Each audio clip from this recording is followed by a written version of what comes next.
kepada seluruh warga Bani Israel bahwa kita akan berperang melawan raja jahat namanya Jalut. Ya, Raja Jalut ini raja yang sangat kejam, posturnya tinggi besar. Nah, semua laki-laki dewasa yang tidak sakit harus ikut berperang. Maka di antara laki-laki dewasa ada yang malas temen dipimpin wong kampung. Ada yang seperti itu. Kemudian ada lagi di antara mereka yang semangat. Nah, Daud ini masih kecil. Daud mengatakan, Om, paman, saya ikut perang ya. Kamu masih kecil.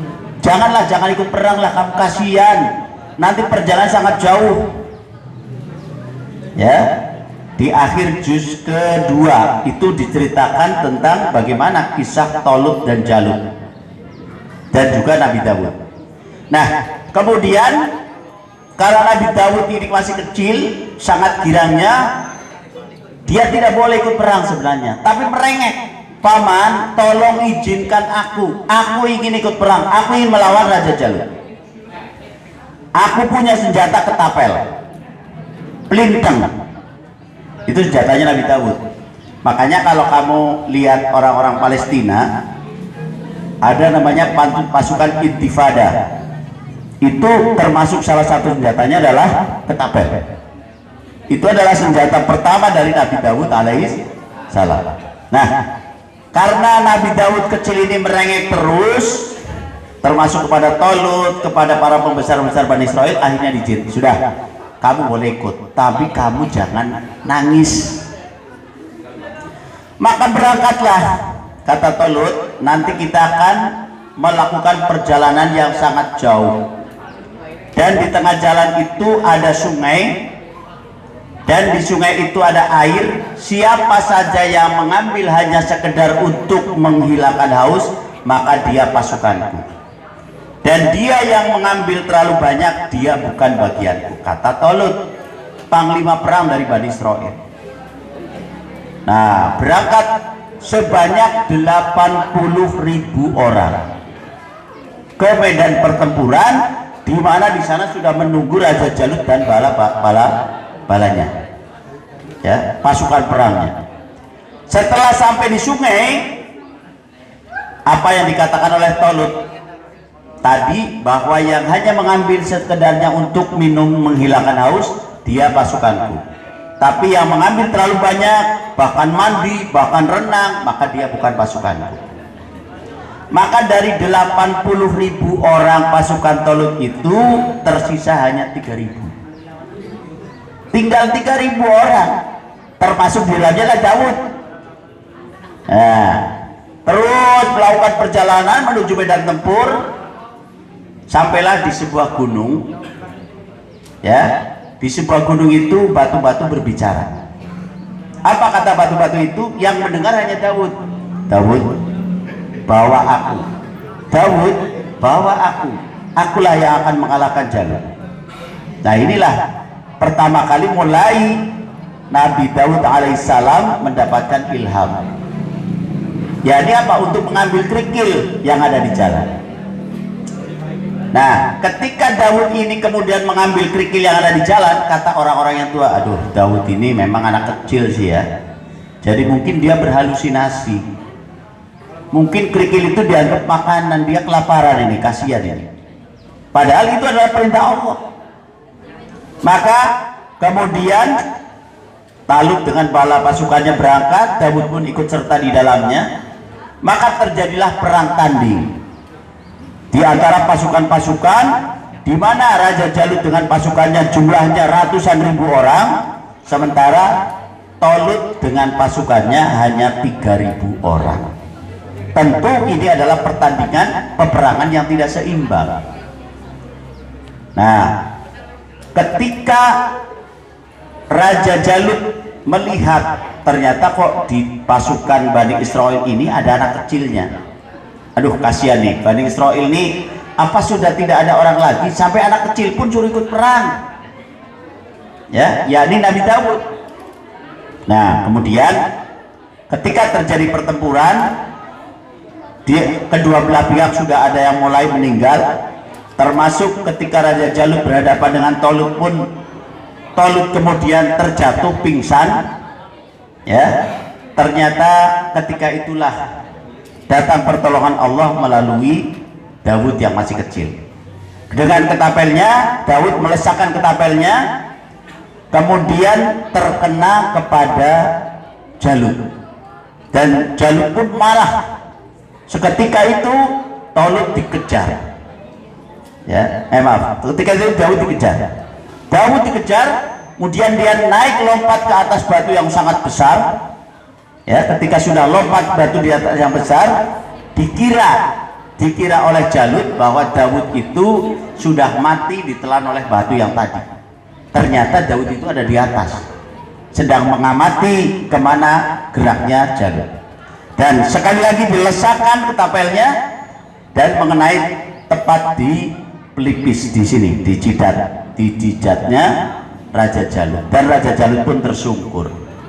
Maka pasukan Raja Jalut pun dinyatakan kalah. Karena apa? Rajanya sudah kalah. Ya, jadi kalau perang itu kalau pemimpinnya sudah kalah, itu ya kalah, rumusnya gitu. Nah, lalu bagaimana dengan Daud? Dan ketika itulah Allah Subhanahu wa taala memberikan kepada Daud kerajaan. Jadi Bani Israel yang tadinya dipimpin oleh Nabi Samuel, pasukannya dipimpin oleh Tolut, kemudian berikutnya dipimpin oleh Nabi Daud. Sekaligus Nabi Daud mendapatkan hikmah, mendapatkan ilmu, yakni apa? Yakni ilmu kenabian. Dan orang yang pertama kali membuat baju besi untuk perang itu adalah Nabi Daud. Ya, itu. Jadi itulah kisah tentang Nabi Daud, dan itu bisa dilihat di surat Al-Baqarah akhir dari juz kedua. Ya, akhir dari juz kedua. Ketika para anggota pasukannya mengatakan, aduh, jumlah kita ini sedikit, ya, maka kata Tolut mengatakan, tidak jarang jumlah yang sedikit itu bisa mengalahkan jumlah yang banyak atas izin Allah. Ya, jadi semuanya adalah karena izin Allah. Ya, itu ya. Jadi sedikit tentang kisah Nabi Daud. Ya, sampai di sini belum ada juga pertanyaannya. Baik, kalau tidak ada berarti Bapak yang nanya. Ya, siap ya? Masih ada satu voucher lagi. Nanti kalau bisa jawab kayaknya ditambahin lagi sama Pak Iman. Tenang aja. Ya. Pertanyaan berikutnya. Kira-kira apa ini pertanyaannya? Dari materi apa dari luar materi ini?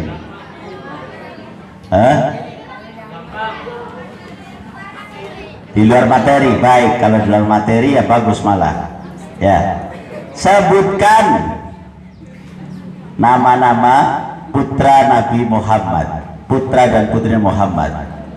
Ada yang ngacung? Ya, tapi jangan kamu dulu, yang lain dulu beri kesempatan. Ya. Ya, yang ngacung hanya satu orang. Sok silakan, kamu lagi kayak yang dapat lagi nih. Boleh, putra dan putri Nabi Muhammad. Kalau benar baru dikasih, kalau salah ya nggak dikasih. Ya, perkenalan lagi lah biar Abdul. Perkenalkan, nama saya Nisa dari kelas 10 XAKN 2.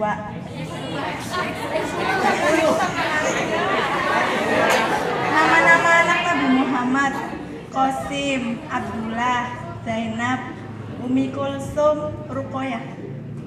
Baru berapa itu? 5. Ya, belum selesai, mau ditambahin? Ada lagi. Ya, ada lagi, sok boleh. Ya, silakan yang bisa menambahkan. Macam nih, mesti ada nama baik sih. Ya, itu yang dekat tiang, boleh. Baru 5 ya.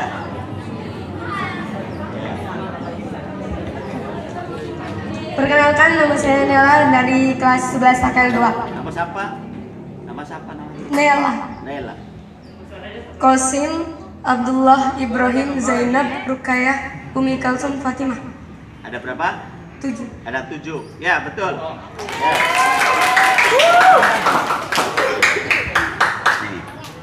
Ya. Ya, terima kasih. Jadi memang seputar sejarah Islam itu kita harus hafal. Ya. Kita harus hafal. Jadi kalau misalnya silsilah Kanjeng Nabi Muhammad SAW, nah masih dikeluarkan lagi, alhamdulillah. Ya, ya. Oh, ini dikasih yang 5. Oh, dikasih yang 5 katanya. Ini bonus kamu karena sudah jawab 5, dia tinggal nambahin 2 saja. Iya, enak menjawab. Ya, keluarga Nabi Abdullah nama Aminah ibundanya, Abdul Muttalib Abu Thalib pamannya, istri setia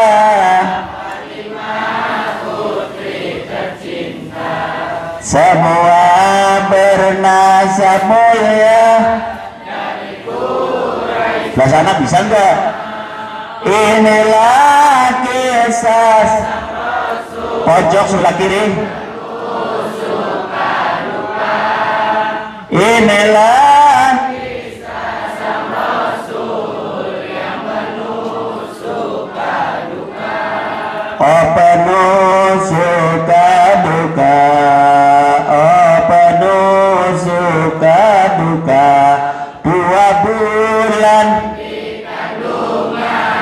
wafat ayah andanya, tahun gajah dilahirkan yatim dengan kakeknya, sesuai adat yang ada disusui Halimah. 6 tahun usianya wafat ibu tercinta. Inilah kisah sang Rasul yang penuh suka duka. Inilah kisah sang Rasul yang penuh suka duka. Oh penuh suka duka, oh penuh suka duka. Saat kecil dagang, saat remaja umur 25 beristri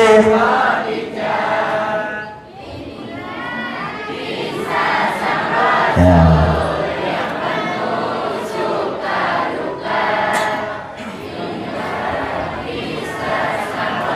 Ada satu yang hilang. Suka duka, oh penuh suka duka, oh penuh suka duka. Ya keluarga Nabi, ya keluarga Nabi kita harus hafal, tahu silsilahnya. Karena apa? Karena dengan tahu silsilahnya kita hormat kepada keluarganya. Karena termasuk di dalam sholawat. Allahumma sholli ala sayyidina Muhammad wa ala alihi wa sahbihi ajma'in. Ya, sholawat kepada Nabi dan kepada alinya, kepada keluarganya dan kepada sahabatnya. Ketika lahir Nabi Muhammad SAW, bapaknya sudah tidak ada, Abdullah sudah meninggal. Maka Aminah yang melahirkan memberitahukannya kepada siapa? Kepada bapaknya, yakni kakeknya. Siapa tadi? Abdul Muttalib. Saking senangnya, ya, ketika lahir Nabi Muhammad oleh Abdul Muttalib ini dibawa keliling Ka'bah, dibawa tawaf. Saking senangnya. Karena apa? Nabi Muhammad itu disebut sebagai anak dari 2 orang yang terbunuh, 2 orang yang dikorbankan. Yang pertama adalah Ismail. Ismail pernah mau dikorbankan oleh Nabi Ibrahim tapi diganti ibas dari surga. Yang kedua Abdullah. Abdullah itu pernah mau dikorbankan oleh Abdul Muthalib. Ketika apa? Untuk persembahan di bawah Ka'bah, di dekat Ka'bah. Ya, tapi kemudian atas saran dari pendeta, Abdullah ini diganti dengan 100 ekor unta. Ya, jadi ceritanya begini. Kata Abdul Muthalib, saya kalau punya 10 anak, salah satunya akan saya sembelih untuk dikorbankan. Nah, ketika benar lahir 10 anak, termasuk Abdullah, ya, termasuk Abdullah ini paling kecil, maka diundi dari 10 anak ini siapa nih yang akan dibunuh. Ternyata keluar Abdullah. Padahal Abdullah ini anak yang paling disayang oleh Abdul Muthalib. Maka tidak langsung disembelih, tanya dulu kepada seorang pendeta Nasrani, gimana nih caranya. Udah gini aja, Abdullah ditimbang dengan unta. Satu timbangan namanya Abdullah, satu timbangan unta 10 ditimbang. Kalau masih berat Abdullah, tambahi lagi 10. Ternyata begitu ditimbang 10 unta, di sini 1 Abdullah, masih berat Abdullah.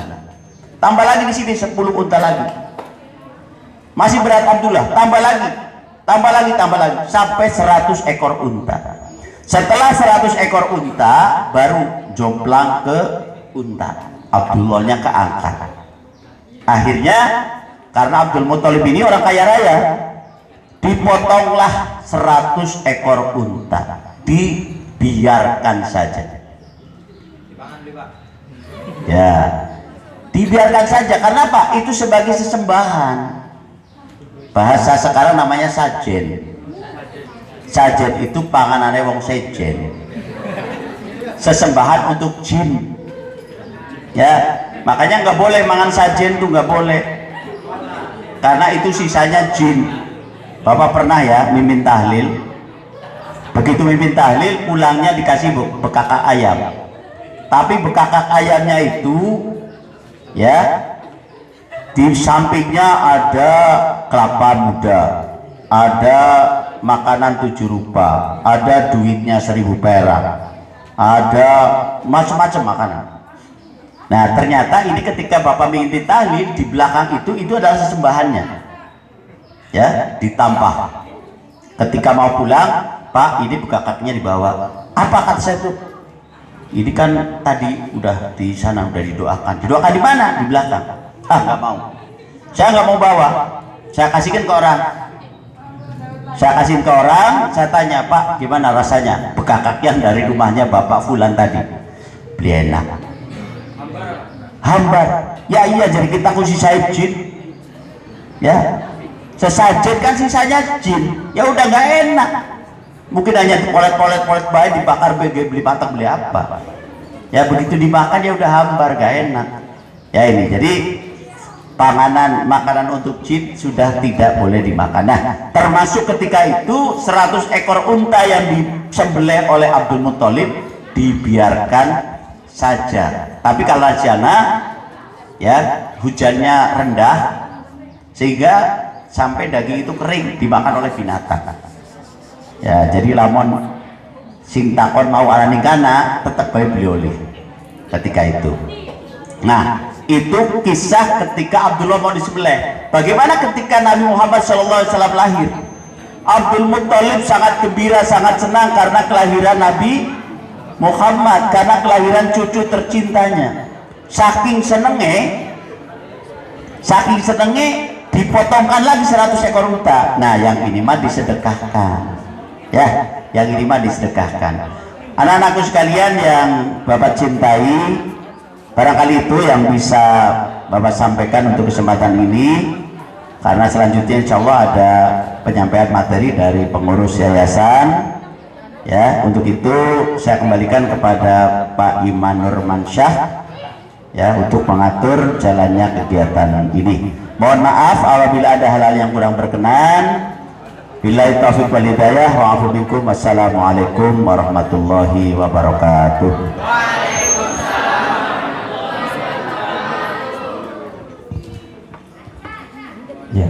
terima kasih kepada Mukarram Soekarto yang sudah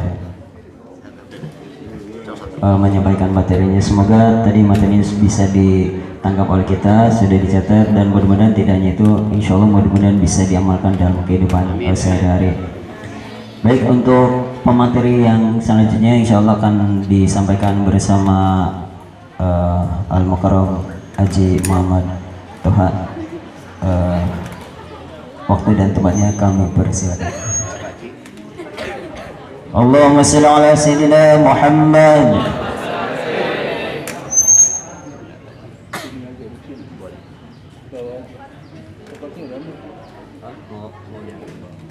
Ya, ini toh.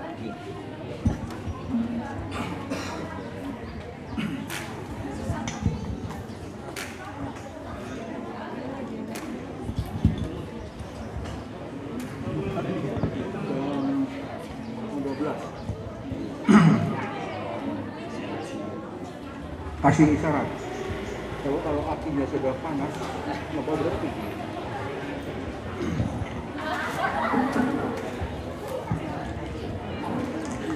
Bismillahirrahmanirrahim. Assalamualaikum warahmatullahi wabarakatuh.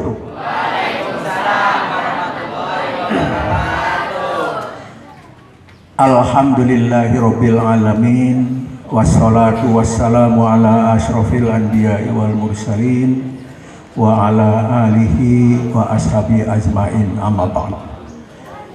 Bapak-bapak para penyelenggara pesantren Kilat SMK yang saya hormati, anak-anakku sekalian yang berbahagia, pertama mari kita bersyukur kehadirat Allah Subhanahu wa Ta'ala atas izinnya pada siang hari ini kita dapat berkumpul dalam rangka melaksanakan kegiatan pesantren kilat yang diselenggarakan oleh lembaga-lembaga yang ada di Yayasan Islamic Center Kabupaten Cirebon, wabil khusus SMK Islamic Center.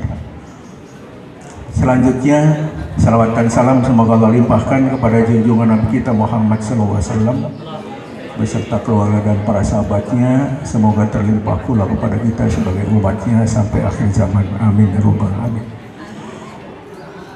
Anak-anak sekalian, perkenalkan, nama Bapak Muhammad Toha. Di yayasan diberi tugas untuk membidangi bidang dakwah dengan Pak Haji Abdul Rashid. Ya, dan ini yang punya hajat Bapak memang. Ya. Nah, ini barangkali sekian puluh tahun sudah Bapak tinggalkan menghadapi anak-anak sebaya dengan kalian. Bapak terakhir dulu jadi guru agama di SMA Negeri 2 Cirebon. Ya, 17 tahun. Ya. Hari ini Bapak mendapatkan tugas. Bapak mau cerita sebentar. Selama Bapak jadi pengurus Yayasan Islamic Center, SMK Islamic Center nyaris tidak terdengar ada urusan dengan sekolah lain. Tidak ada urusan dengan polisi. Ya, Bapak berharap agar ini dipertahankan. Ya, ini dipertahankan.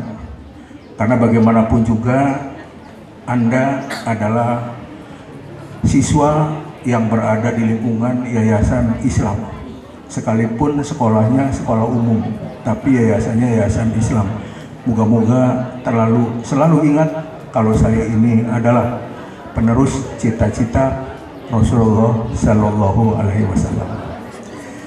Tidak banyak yang ingin Bapak sampaikan. Kenapa kita terukur ketenangannya? Karena ada dasar Islam. Kita punya akhlak. Bapak cuma mau cerita, ya, mau cerita. Bapak kutipkan dari salah satu hadis yang diriwayatkan oleh Imam Ahmad, yang Bapak kutip dari kitab Tanbihul Ghafilin. Ya, itu terkenal kitabnya. Tanbihul Ghafilin itu artinya peringatan buat orang-orang yang lupa, buat para pelupa. Ya, silakan nanti Anda tangkap. Ini sanadnya bersambung. dari Imam Alais Al-Askandari, kemudian bersanad dari ayahnya bersanad dari Imam Anas bin Malik. Tidak Bapak ceritakan, tidak Bapak bacakan hadisnya. Kisahnya aja kurang lebih sebagai berikut.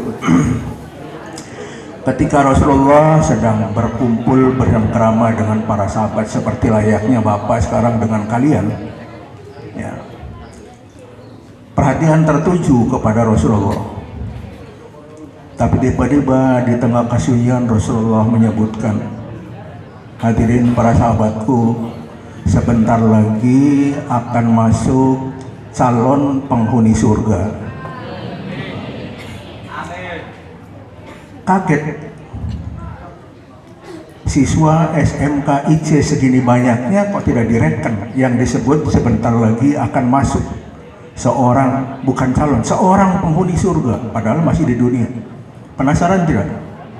Penasaran. Siapa yang jadi perhatian pintu. Nah, ketika kemudian menengok ke pintu, tiba-tiba muncul salah seorang di antara sahabat Ansor. Ternyata diperhatikan kok biasa-biasa aja, pakaiannya biasa. Datang cuman diperhatikan, jenggotnya masih ada bintik-bintik air habis berwudu. Dia mengucapkan salam, dia duduk jadi perhatian. Bukan calon, penghuni surga dipastikan. Penasaran sampai bubar pengajian, orang bertanya-tanya, amalan apa yang ia lakukan? Apakah kita yang lagi puasa sekarang atau yang ikut halan? Hari kedua kumpul lagi. Tiba-tiba Rasulullah mengatakan lagi, akan masuk penghuni surga. Sahabat melihat lagi, pusat perhatian ke pintu. Ternyata yang datang orang yang kemarin itu. Ya. Yang datang orang yang kemarin itu pakaian sama. Apa hebatnya? Ya. Nah, sampai kemudian terjadi pada hari ketiga. Sampai hari ketiga Rasulullah mengatakan begitu lagi. Begitu kemudian dinyatakan bubar jam 11.45, ya, orang ini keluar. Ada seorang sahabat yang namanya Abdullah bin Amr nguntit dari belakang. Kalau orang ini nengok ke belakang, dia pura-pura tidak tahu. Setelah jauh, kemudian kepergok. Ya. Kepergok, terjadi dialog. Dialognya dimulai dari Abdullah bin Amr yang penasaran. Sampean ya disebut Rasulullah penghuni surga. Ya. Saya ikut nginep di rumah kalian, pengen tahu rahasianya apa.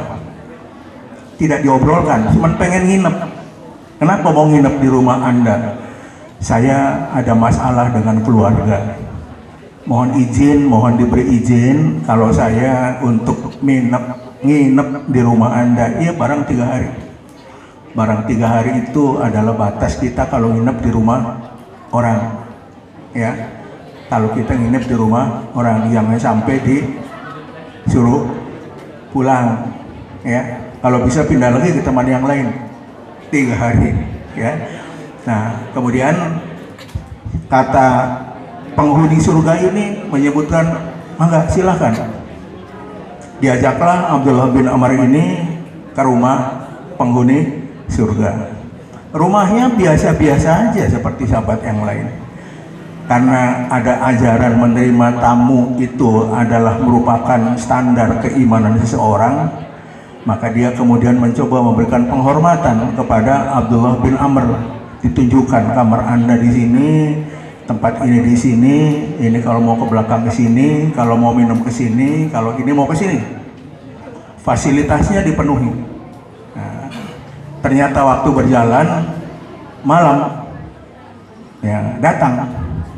Begitu malam, Abdullah bin Amr ini rasa penasarannya makin meningkat.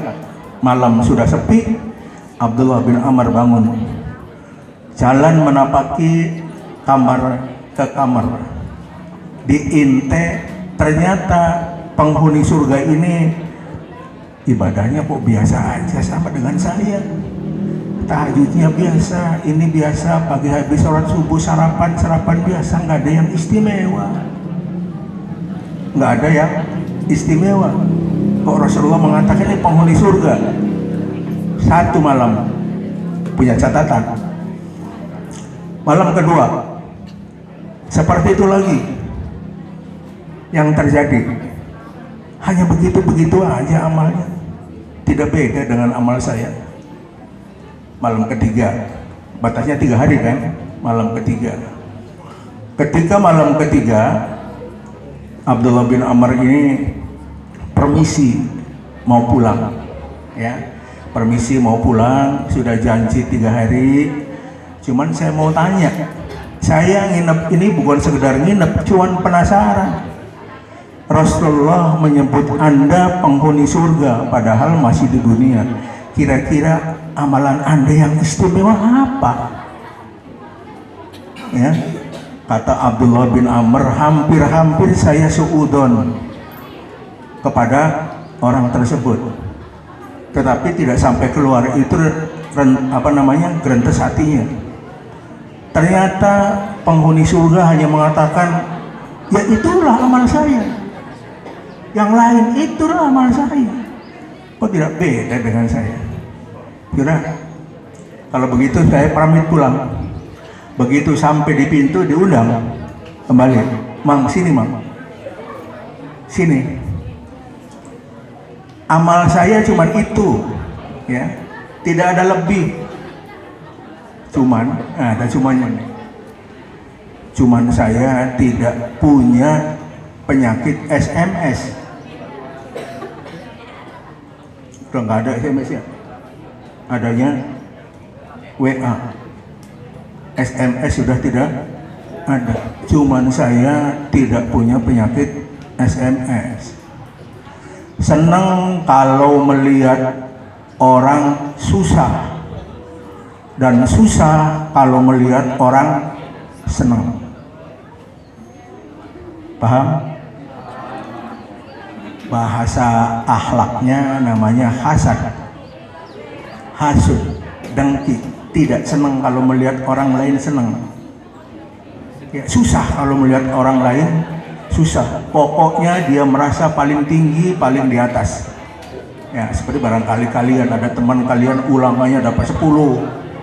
Nah, kalau tidak punya SMS, kita datangi, kita ajukan tangan kita ucapkan selamat, prestasimu bagus. Paling tidak tanya rahasianya apa. Bukan menyebar fitnah kepada teman. 10 itu ngebet buku, 10 itu sudah tahu soalnya di fotokopi, pantas dia dapat 10. Contoh SMS buat pelajar seperti ini. Atau ada teman kalian yang HP-nya model mutakhir, kita model tahun 20-an, ya.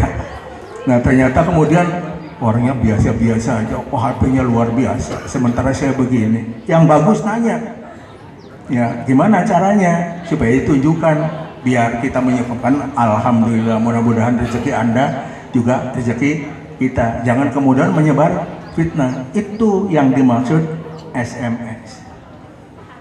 Balik lagi penasaran, apalagi yang lain? Cuman itu, bahwa saya selama ini melakukan apa yang diperintahkan oleh Rasul, tetapi saya tidak mengidap penyakit SMS.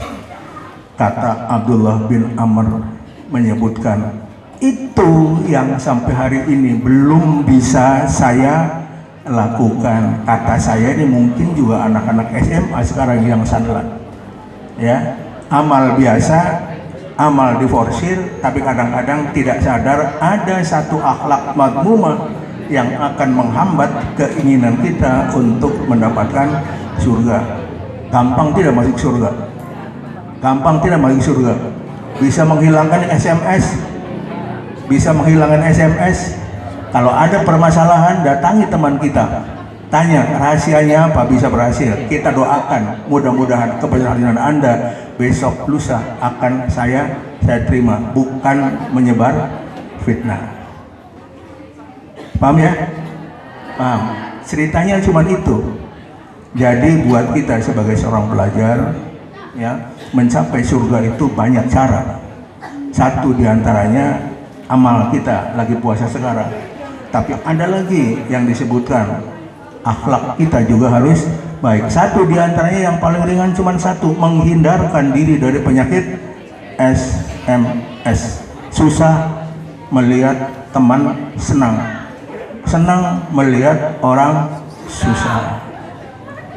Kesimpulannya, gue punya kesimpulan yang sangat singkat. 5 menit lagi.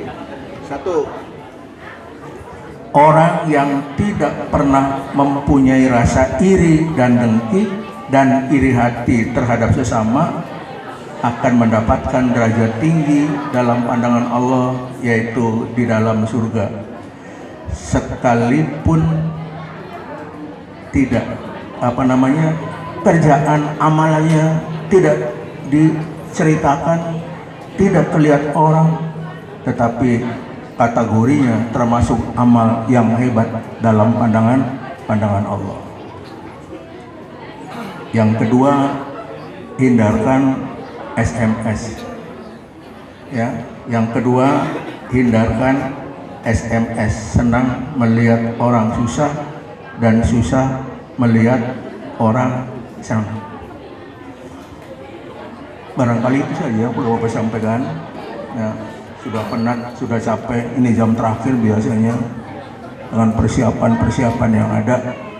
Bapak sebagai pengurus yayasan berpesan, pertahankan eksistensi Anda yang dapat mewujudkan ketenangan dan kenyamanan di komplek Islamic Center.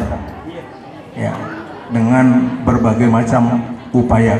Hari ini kita berupaya ada pesantren kilat dengan harapan ada tambahan pengetahuan Anda untuk memperhalus akhlak dan tingkah laku kita agar kita berhasil dalam melaksanakan ibadah puasa pada tahun ini.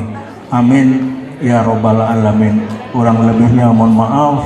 Billahi taufiq wal hidayah. Wassalamualaikum warahmatullahi wabarakatuh.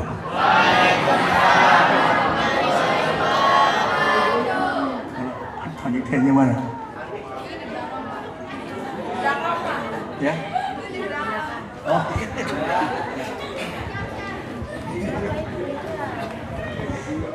Baik, terima kasih kepada Mukarram Dr. Anas Haji Muhammad Tua yang sudah menyampaikan materi. Berikutnya itu tadi tugas yang sudah ditugaskan, itu yang kertas lembar, silakan untuk dikumpulkan. Ya, tapi dikumpulnya tidak satu orang, nanti tercecer, dikumpulkan per kelas satu grup, tuh dikumpulkan per grup.